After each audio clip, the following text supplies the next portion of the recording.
Chapter 6, Sloka 15. Yunjannevam sadatmanam.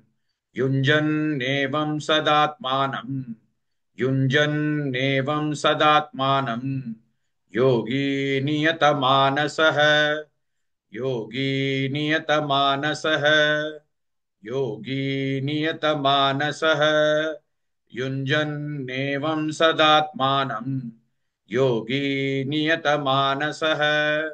युञ्जन्नेवं सदात्मानं योगी नियतमानसः युञ्जन्नेवं सदात्मानं योगी नियतमानसः युञ्जन्नेवं सदात्मानं योगी नियतमानसः युञ्जन्नेवं सदात्मानं योगी नियतमानसः शान्तिं निर्वाण परमां शान्तिं निर्वाण परमां शान्तिं निर्वाण परमां मत्संस्थाम् अधिगच्छति मत्संस्थाम् अधिगच्छति मत्संस्थाम् अधिगच्छति शान्तिं निर्वाण परमां मत्संस्थाम् अधिगच्छति शान्तिं निर्वाण परमां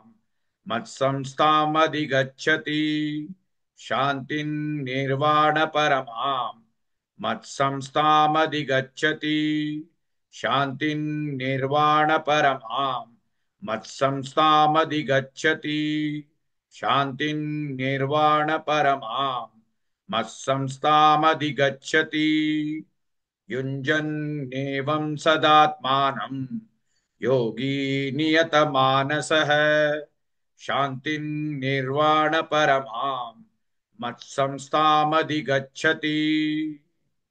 Please like and share this video because you could be instrumental in helping someone around the world recite the Srimad Bhagavad Gita, thereby helping them to have a life of unending opulence, victory and prosperity. This is mentioned in chapter 18, Sloka 78. Yes, don't forget to buy my book, Leadership Can Be Child's Play. Namaste.